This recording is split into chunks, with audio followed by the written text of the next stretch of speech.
Budaya ziarah menziarahi serta menyantuni golongan kurang berkemampuan dan anak yatim sebagai sambutan Hari Raya Aidilfitri perlu dijadikan amalan. Menurut Ketua Menteri Datuk Seri Panglima Haji Haji Nor, ia bukan sahaja mempererat hubungan silaturahim merentasi masyarakat pelbagai kaum, malah memberi dan berkongsi kegembiraan bersama.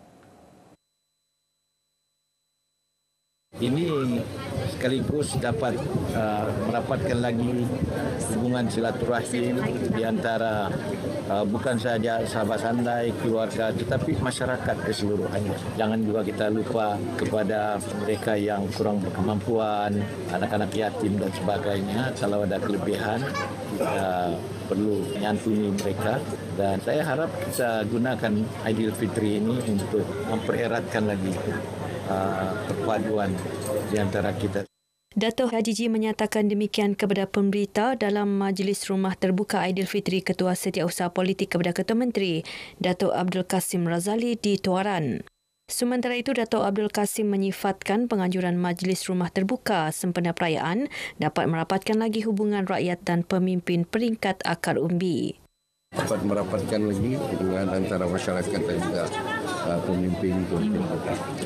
Selain daripada itu, seperti yang disarankan oleh Yang Maha Menteri, harusnya menjadi satu amalan dan memang ajaran yang baik juga untuk saling menyantuni masyarakat yang kurang bernasib baik. Lebih 1,000 tetamu menghadiri majlis tersebut yang turut dimeriahkan dengan persembahan nyanyian.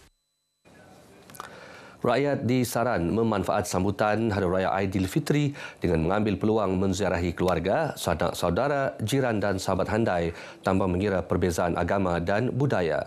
Ia penting bagi memperkukuh keharmonian dan perpaduan sedia terjalin. Ahli Dewan Undangan Negeri Adun Balung, Dato' Hamil Awang juga mahu masyarakat sentiasa mensyukuri nikmat dan peluang meraihkan Lebaran dalam suasana aman. Dapat mengeratkan lagi silaturahim di antara kita sesama kita dan seterusnya meningkatkan perpaduan di kalangan masyarakat yang ada di daerah Tawau ini. Mudah-mudahan dengan adanya perpaduan yang kukuh, maka kita dapat mewujudkan kestabilan kerajaan negeri kita. Dato' Hamil menyatakan demikian kepada media dalam Majlis Rumah Terbuka Aidilfitri di Batu 2.5 Jalan Apas Tawau. Dalam pada itu, beliau mengingatkan umat Islam agar tidak melupakan golongan kurang berkemampuan dengan menyantuni golongan berkenaan. Lebih 3,000 tetamu hadir memeriahkan Majlis Rumah Terbuka Aidilfitri berkenaan. Jutama Sundaram Berhad, iaitu sebuah syarikat berkaitan kerajaan GLC, terus komited membantu golongan memerlukan di negeri ini. Terkini, Jutama menerusi program tanggungjawab sosial korporatnya menyumbang bantuan keuangan bernilai RM60,000 keseluruhan kepada 6 buah rumah kebajikan. 6 rumah kebajikan itu ialah Jire Home Tuaran, Rumah Anak Yatim As-Sakinah, Rumah Kanak-Kanak Kota Kinabalu Beringis Papar, Rumah Amal Kasih dan Rumah Bakti Harapan. Penyerahan sumbangan disempurnakan Ketua Menteri Datuk Seri Panglima Haji Nor dalam Majlis Rumah Terbuka Aidilfitri 2025, Anjuran Jutama Sendirian Berhad di Kota Kinabalu. Turut disampaikan sumbangan kewangan bernilai RM500,000 kepada Yayasan Kebajikan Sabah. Sumbangan kewangan ini antara usaha Jutama bagi membantu pelaksanaan dan kelancaran program kebajikan, anjuran Yayasan Kebajikan Sabah untuk rakyat. Daerah Kota Kinabalu merekodkan 78 kes kemalangan jalan raya sepanjang tempoh op selamat Hari Raya Aidilfitri bermula 29 Mac hingga 3 April lalu. Jumlah tersebut menurun berbanding 84 kes kemalangan jalan raya direkodkan bagi tempoh sama tahun lalu. Timbalan Ketua Polis Daerah Kota Kinabalu Superintenden Ida Ismail berkata sepanjang tempoh tersebut tiada kes kemalangan maut dilaporkan.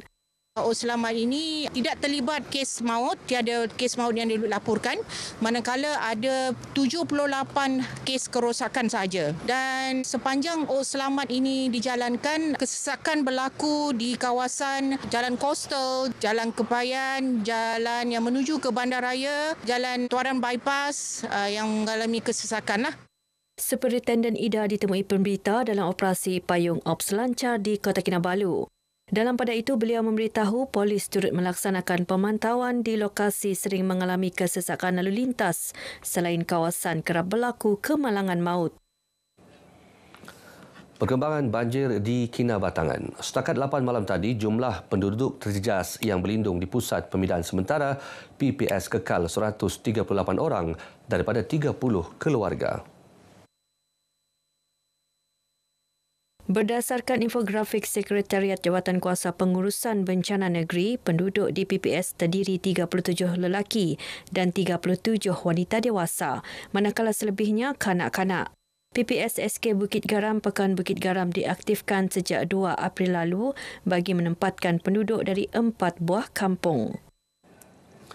Ekopelancongan komuniti kampung Ki Bambangan Pinampang berpotensi untuk dibangunkan semula. Ia boleh dilakukan menerusi kerjasama gerakan koperasi tempatan bagi membangunkan tapak ekopelancongan dan perkhemahan sedia ada. Menteri Pembangunan Usahawan dan Koperasi Datuk Iwan Benedict berkata sejumlah RM250,000 peruntukan diluluskan bagi membina bangunan tamu berkonsepkan dewan terbuka serta kemudahan lain berkaitan. Beliau berharap komuniti kampung, khususnya belia dan koperasi, terus bergiat aktif untuk mengurus kawasan tersebut secara mampan dan berdaya saing. Datuk Iwan yang juga ahli Parlimen Pinampang berkata demikian selepas lawatan ke tapak perkemahan dan ekopelancongan Kampung Ki Bambangan. Dalam pada itu, beliau mahu lebih ramai usahawan muda mendapatkan maklumat dan perkhidmatan yang disediakan agensi-agensi di bawah KUSKOP untuk mengembangkan lagi perniagaan mereka. Terdahulu, Datuk Iwan turut mengunjungi studio dan bengkel gitar milik usahawan muda, Jack Masa, dan meninjau perusahaan inap desa di Kampung Putaton yang mengalami kerosakan. Beliau turut menyalurkan peruntukan RM20,000 kepada Persatuan Seni Budaya Nulu Penampang yang kekal aktif menganjurkan pelbagai aktiviti kebudayaan. Pelbagai kemudahan mampan akan dibangunkan di Pulau Berhala Simsim bagi menyejahterakan penduduk maritim yang menetap di kawasan berkenaan. Antaranya termasuklah mewujudkan pusat penginapan bertaraf 4 bintang. Ahli Parlimen Sandakan Vivian Wong Shi Yi berkata, pembangunan tersebut bagi merancangkan sektor pelancongan negeri khususnya di daerah Sandakan sekaligus menarik lebih ramai pelabur ke negeri ini. Beliau berucap dalam majlis perasmian Karnival Aidilfitri Parlimen Sandakan. Mengenai karnival ini, Vivian menyifatkan ia sebagai platform mendekati pelbagai lapisan masyarakat, seterusnya memperkukuh keharmonian dalam masyarakat. Sementara itu, pengerusi penganjur program Tan Su Ching berkata, program seumpama mampu memupuk keindahan komuniti sebagai sebuah keluarga. Dalam majlis ini turut disampaikan bakul makanan kepada golongan asnaf. Kempen Derma Darah mampu mendidik masyarakat agar lebih prihatin untuk membantu pesakit yang memerlukan bekalan darah. Menyedari kepentingan itu, Gereja Katolik St. Michael dengan kerjasama Hospital Queen Elizabeth II mengambil inisiatif mengadakan kempen Derma Darah. Pengerusi penganjur, George Mason berkata ia antara usaha pihaknya bagi mengisi tabung darah di hospital yang sentiasa kekurangan bekalan.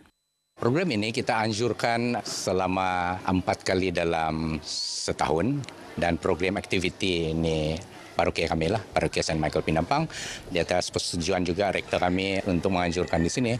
Bagi penderma darah, penganjuran kempen derma darah adalah peluang terbaik bagi membantu mereka yang memerlukan darah. First time dulu saya lama berhenti sebab saya takut. Tapi bila saya cek tadi, saya punya test blood saya cukup. Jadi saya beranikan diri untuk menderma kali kedua. Bagi saya, kalau kita tidak dapat menderma dalam bentuk wang ringgit, kita boleh menderma darah lah. Salah satu cara untuk kita membantu juga.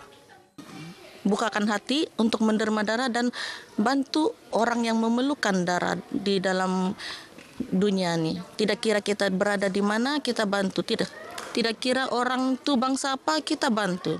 31 unit darah berjaya dikumpul menerusi kempen derma darah ini. Baik saudara, paparan itu mengakhiri Berita Pagi Sabah kali ini. Menyusul selepas ini Berita Pagi Sarawak bersama-sama Debbie Amanda Padan di Kuching. Dari sungai hingga segara, Palestin pasti merdeka.